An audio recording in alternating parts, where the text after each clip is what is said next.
Vic Feazell Show podcast, hosted by Vic Feazell and Jonathan Zimick.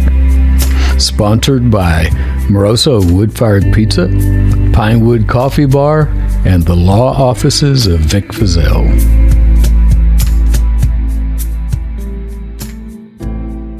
So Henry tried to confess to 3, though, in your county. So you also had the other 2 cases that you said you already had suspects on, right? Yeah, we had suspects. That probably threw you for a loop, too. We're like, all right, this one did look pretty good. Okay, maybe. But then he tried to do 2 more in your county at the same time, right? He tried to do 2 more. Glenn Parks from Belmead, an elderly gentleman that had been murdered in his home, and Dorothy Collins, an African-American prostitute who was murdered and dumped on I-35. It's a good dumping ground. I-35 is a lot of real estate. We've already talked. It goes all the way from Laredo, Texas, across the Red River and out through North Texas, a distance of 900 miles in Texas alone. I mean, it cuts the state of Texas in half like a giant fold in a piece of butcher paper.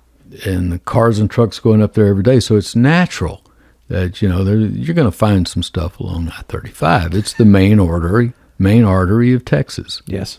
At least the main north and south artery. Yeah. We have I-10 in South Texas and I-20 that goes through Dallas. Mm-hmm. That goes east and west. So, yeah. So there was those 2 that you're like, and again, you already had the suspects for those, so it was just so curious. We were about to go to trial on one of the suspects on another murder. There had been 5 prostitutes murdered, 5 or 6, and very similar MOs, stabbings, yes, multiple stabbings. And then the body moved and then dumped. And we were prosecuting a guy named Joe Leeming. Joe's a weird person. Yeah. He looked like a vampire. He was skinny. He dressed in black. He was pale. He was just scary looking. And he would look at you from the witness stand and just kind of glare holes through you. Ooh. Yeah. And Truman Simons had talked with Joe Leeming, and he said, I'll tell you what, if y'all can convict me on this one, then I'll go ahead and confess to the rest. Yeah. I mean, why not get it over with? And we convicted him. We got a guilty verdict on him on that case. Mm-hmm. I mean, it was awful facts. He had kidnapped this woman and took her out in the woods and stabbed her. And the way he got caught was he got greedy. He kidnapped 2 at the same time. Now, I know I've already told this before, but it's worth telling again. Yeah.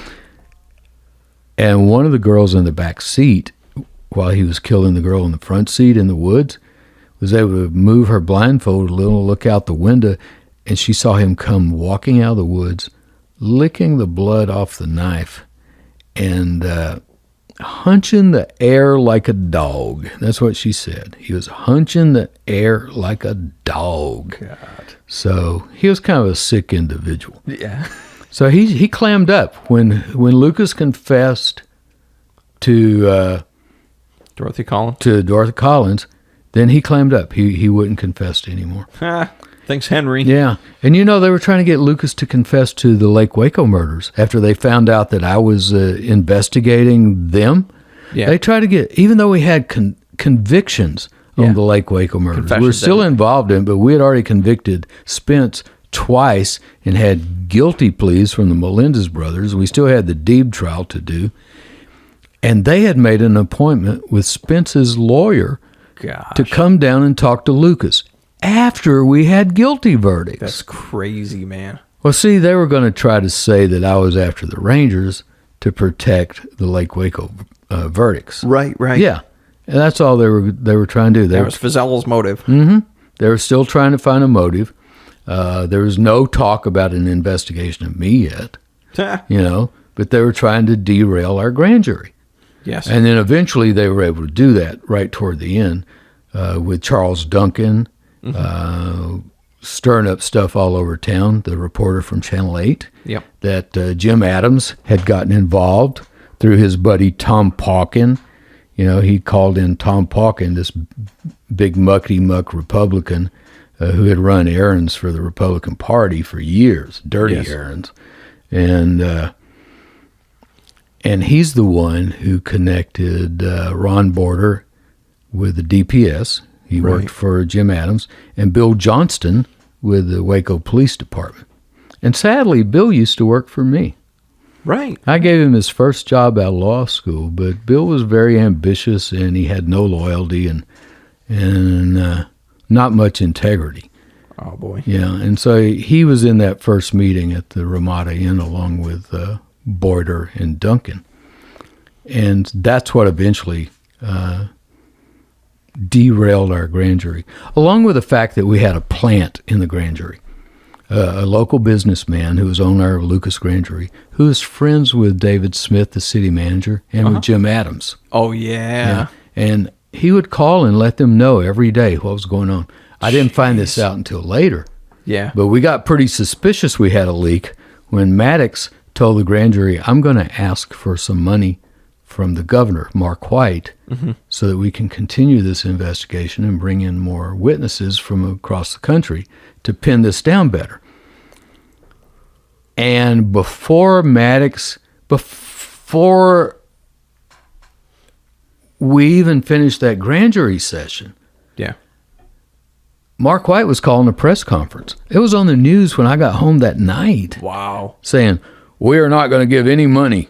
There's not going to be any state money expended on this Lucas investigation. Jeez. All the local authorities should have to handle that on their own. Well, that wasn't going to happen. Right. That just wasn't going to happen. So that was just another way to bury the investigation. I'm convinced that this plant on the grand jury had let Smith know, who let Adams know, and then they twisted Mark White's arm. Right. And they had the ability to do that. Oh, absolutely. When Adams was testifying before the Senate committee, back when he was deputy director of the FBI, he admitted to them that the domestic spy program was keeping over 6 million files on American citizens. Wow. 6 million files.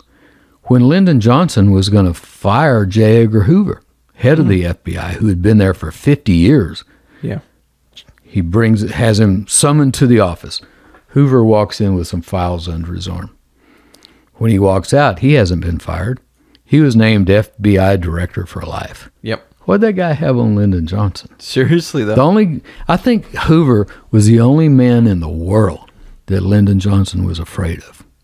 Well, Jim Adams had that same kind of power, and he had those kind of files, and I don't have one doubt that he had that kind of file on Mark White. Yeah. To be able to have Mark White within a couple hours call a press conference and say, there ain't going to be any money. Yeah, really. Maddox and I were just knocked back. How did he know? Because there had been no talk about requesting state funds until that day in the grand jury room. That's wild. Yeah, now, this man is dead now, the one who was the plan. I might tell his name someday, but I hate to embarrass his family that might still be around here. True. Just because he did something that was not proper. Right. So getting back to this, that was a fun little venture. Yeah, wasn't it? It was a fun venture. So getting back to... Wind me up and let me go. Yeah. To the actual investigation that did transpire, because we haven't really talked much about that. So let's talk about Salazar in specific. We'll leave Frank. Frank was down in Williamson County. Salazar was up in McLennan County. So as far as like the reports we have, you're flipping through them, I'm flipping through them, all these investigative reports.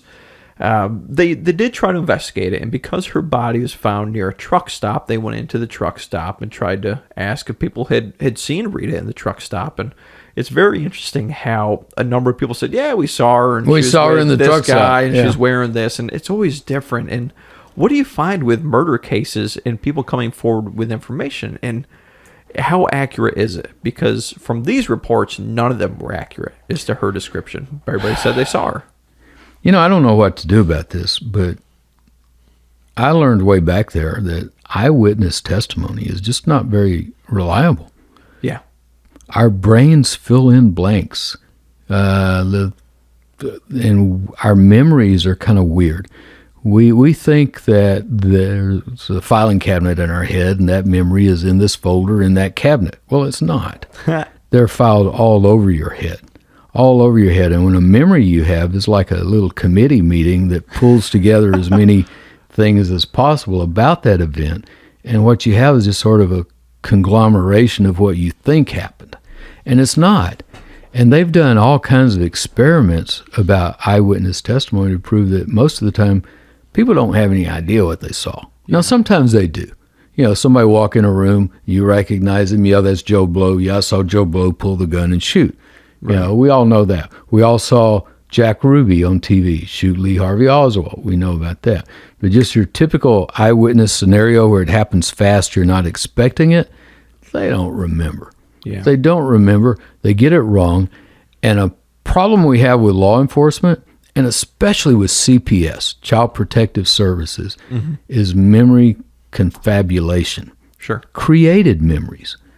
Because a story will be gone over and over and over, and as it's gone over and over and over, then details are added. Where did these details come from? It wasn't in the original memory. It wasn't brought from that committee meeting in the brain and put together. It was suggested by someone. It was suggested by the interviewer. It was suggested by a family member. You think about it. You say, well, maybe. And then the next time you tell it, this might have happened. And then the next time you tell it, that happened. And then the next time you tell it, beyond a doubt, this is what happened. I have no doubt. And that's the way it grows. And there's no memory there at all. It's a house of cards. And men have been sent to prison for life. Men have been put on death row because of people's faulty memory and because of prosecutors, police, and CPS workers leading witnesses to get the story they want. They have a preconceived idea of what it should be, and then they arrange things. And that's what Boutwell was doing here, was arranging the story. You know, and let me take a side tangent here because this is one of my issues with CPS. Everything should be videoed. Yeah. Everything, because they'll turn the video on and take the statement, but it's like reading one of Boutwell's written out confessions. Yeah. That's after all the refinement. Yeah. And a lot of times with kids, you know, and people know so little about sex, it's pathetic. You know, I have an undergraduate degree in social work, sociology, and emphasis in psychology, and so I studied child sexuality and marriage and the family and all that. Most parents don't have any idea about children and sex. They think little kids don't know nothing about it. That's not true. Now, it may not be a prurient intersex, but they know if they touch their genitals, it may feel good. You know? Now, they know that. It's not sex. They don't understand the whole sex thing. Right. But say mama sees a little girl watching TV. She's sitting on the couch, and she's rubbing her private parts. And mama goes, why are you doing that? Don't do that. You know? Sometimes they get upset. The little kid's all shocked. Why are you doing that? Did somebody do that to you? Has anybody ever touched you down there before? And before you know it, this thing is coming together, man, when nothing happened. Right. Was it that old guy down the street? You know? And by that time, they're scared of mommy. Yeah. And it's like Henry with Boutwell. They're wanting to please. Yeah. And then you get somebody brought into court, and you got a prosecutor stand up and saying, kids don't lie about this stuff. They just never lie about it. Yeah. Well, it depends, you know. Kids want to please. They want to please mama. They don't want to be in trouble. And they've been forced into this in a very subtle way by good-meaning people. There's a country western song. I hear tell the road to hell is paved with good intentions. That's right. A lot of good intentions have paved this road to hell for a lot of people. Yeah. And so we need to start paying more attention, not to our conviction rate, but to just seeing the justice is done and that the truth is known. And if we don't know what the truth is, we have to admit we just don't know. But don't lock somebody up because they're the convenient scapegoat. Right. Yeah. Yep. So that's my soapbox. That's my tangent. That's my soapbox. So when they did do this investigation, like I was saying, they interviewed a number of people who were at the truck stop.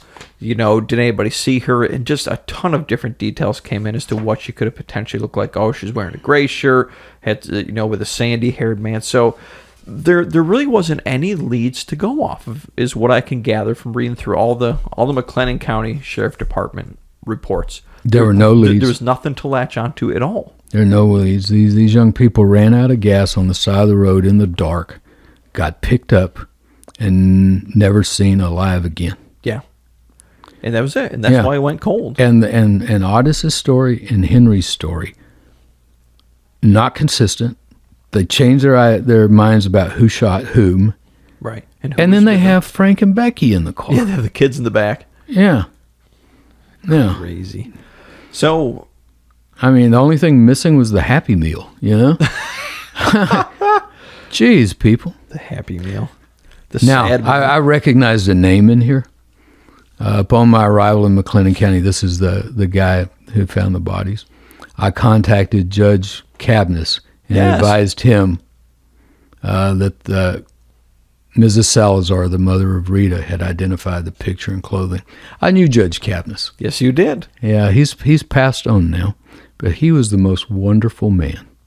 He was a scholar. He could quote the Constitution. He could quote the Bill of Rights. He could quote the Declaration of Independence, and he could quote Shakespeare. He was an amazing man. That's really cool. I just loved him. He was a justice of the peace here for, forever. Maybe 50 years. Whoa. Yeah. He was elected to that when he was a young man. He was one of the judges, the JPs, that had to go around during the Waco tornado putting toe tags on dead bodies and pronouncing them dead. Yeah. When was that tornado? 52.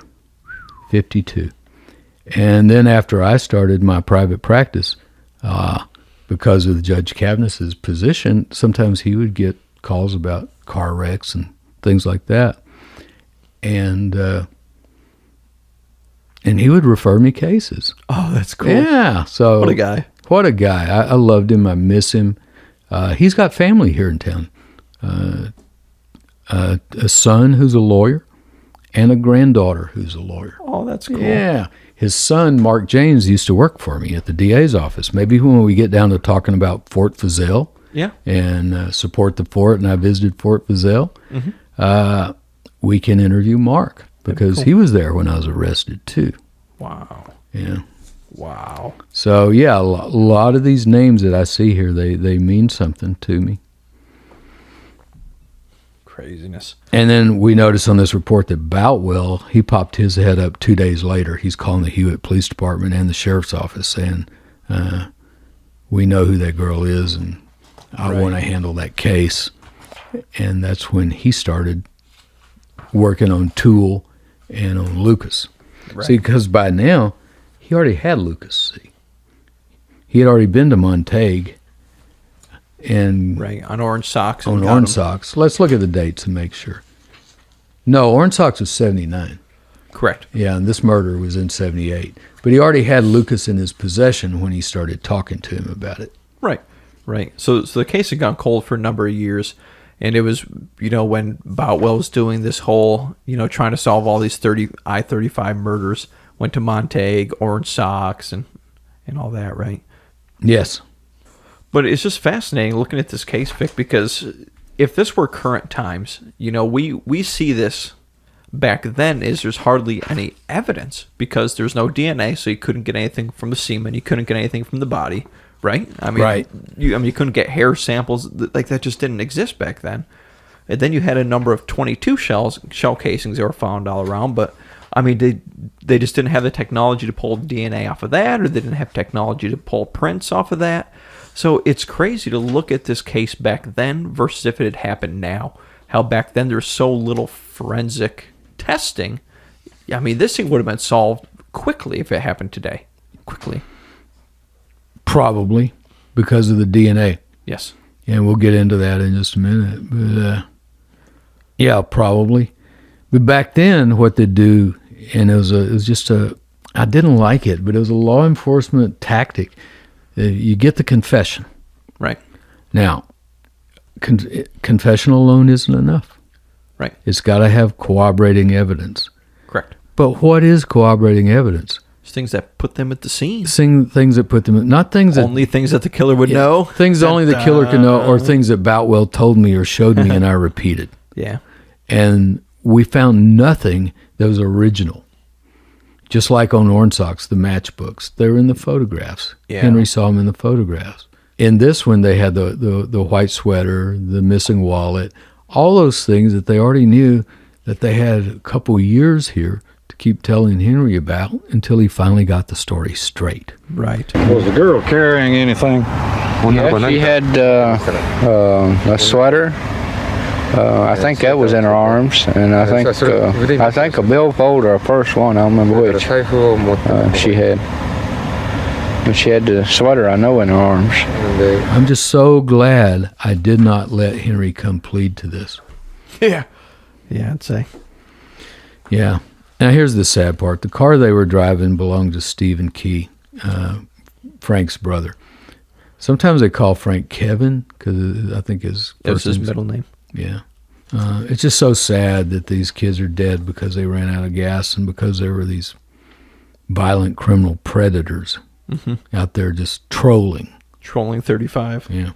These people that really did this crime are really what Boutwell was trying to make Toole and Henry out to be. Yes. But these guys were really that. So another piece of evidence that does pop in here is all the bullets were fired from a 22. All the shell casings found were 22. All the bullets in the bodies, all from a 22.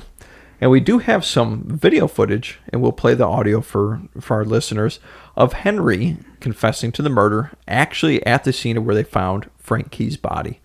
And he says that he either shot him with a 22 or a 25, probably both. There's an inconsistency. Yes. To know. It was 100% 22 bullets, no 25, but Henry thinks, it was 22 and 25, or just 25, or just... so inconsistent in what he was saying. What was she shot with? I think I shot her with a 22. The boy probably was shot with a 25. It's vice versa. It was shot with a separate gun anyway, from what the boy was shot. Do you know about how many times the boy and the girl was shot?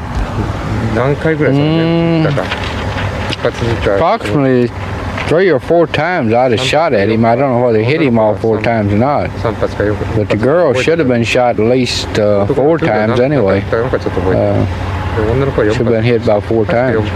And check out this clip we have of the Japanese film crew who was out at the scene with Henry and Sheriff Boutwell way later after the Georgetown confession. And listen to how Boutwell answers this reporter's questions about how accurate Henry's confession was and whether or not it was enough to get the case closed. So you have some information from that body found here. Yes. Does it match to his story? I'd say probably 8 out of 10 points. So you have to do some more research on this case?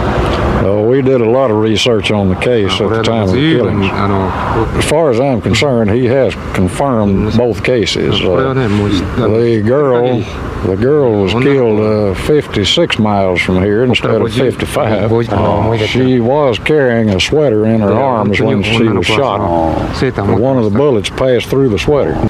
I want to find out from Michael Jarrett, too, what prompted him to reopen. Yeah, because when something that they had belonging to Rita was sent off for DNA, and there was an immediate hit to a known sex offender who had just gotten out of jail for something similar. Yes. So they drive up to visit with him, and when he shows up, he thinks they're there about a parole violation. So they bring him in to talk to him, and then they hit him with this evidence, and he confesses to it. He tells all about it. And plus they've got his DNA proving that it was him. Yes. So the real murderer is in prison now. Yes. The person who really killed Frank and Rita is right now sitting in prison. Right now. And if I had not dug my heels in and said, no, you know what's going on here and I'll still be proven right, said that in handcuffs, this would be a closed case and that man would not be sitting in prison. Correct. The Salazars would still be wondering who killed their precious sister. Yeah. They wouldn't know. But they were mad at me back then. The Salazars thought that I was an evil person who let the murderer of their precious daughter or sister go free. Really? Yeah. Wow. That I had, for some reason, maliciously let this man go free. Well, he's still in prison. He wasn't free. Yeah. But that I had maliciously not prosecuted him. I'm sure Boutwell had talked him into that. Oh, of course. They were there in Boutwell's county. And Boutwell hated me already. Matter of fact, one of Rita's sisters attended my criminal trial and would sit and root for the prosecution. No way. She wanted to see me in prison for the rest of my life. And now it's all been solved. She was interviewed recently for something that's going to be on TV later this year. But she's really glad they really caught the killer. Of course. There's never been any kind of, gee, I'm glad Vic did that. Or, gee, I'm sorry I wanted him in prison. It's a thankless job, Vic. But no, I saw her sitting there in the courtroom. And I've seen film of her recently. And I recognize her from that film, although it's been 30 years. But she's got a very distinctive face, and I remember her. And she was there watching me. And one of the prosecutors, or the prosecutor or the FBI, talked to her some during my trial. Wow. Yeah, they wanted me in prison. So Boutwell had them convinced that I was Satan, man. Yeah. But because of what I did and because of what Michael Jared did, her killer is now in prison, and it wasn't Henry Lucas or Otis Toole, which then brings us to this question. Since we absolutely know who the killer was, yes, how did Henry get these details about the purse, about the wallet, about the car, about the location? Oh, there it is down there, up here in the Whirlybird, and pointing down at the Whirlybird, and pointing down at the scene. How'd that happen? Come on, Boutwell, how'd that happen? And the same thing happened on Orange Socks. Corroboration. And it's not true. Mm-hmm. Now, on Orange Socks, we haven't found the real killer yet. I'm still hoping we do, because there's a good suspect. They had a good suspect then that they just let go. Just let him go. Just let him go. Let him go. Yeah. So that's the twist of this story, Vic. This is the one that was in your jurisdiction that has been solved 30 years later. Yeah. They found the real killer. Now, me asking you, Vic, what did that feel like when you found out, or who first notified you that the real killer had been found? Oh my God, I couldn't believe it. I just couldn't believe it. I didn't know Michael Jared was doing that. I had no idea anybody was even looking at it. I still lived in Austin back then. Mm-hmm. I moved back to Waco 3 years ago. I grew up in Austin, came to Waco for law school, and then just stayed. Ran for DA and just stayed, and then moved back to Austin in 91. So I was living in Austin, and I get a call from a reporter with Channel 25. Hey, we want a comment from you about the Rita Salazar case being solved. I go, what? What are you talking about? Yeah. And so he told me what had happened and wanted to interview me, and I gave him a telephone interview. I think we've got all that news footage somewhere. We've got it. And that's how I found out. And so then I saw that news story, recorded that news story, and it's like, wow. Talk about full circle. Thank God, 30-something years later, from me being arrested over it to now the real killer being in prison. Thank you for listening to the Vic Feazell Show podcast. And visit us at www.vicfeazell.com for more information. Follow us on Twitter, Facebook, and Instagram.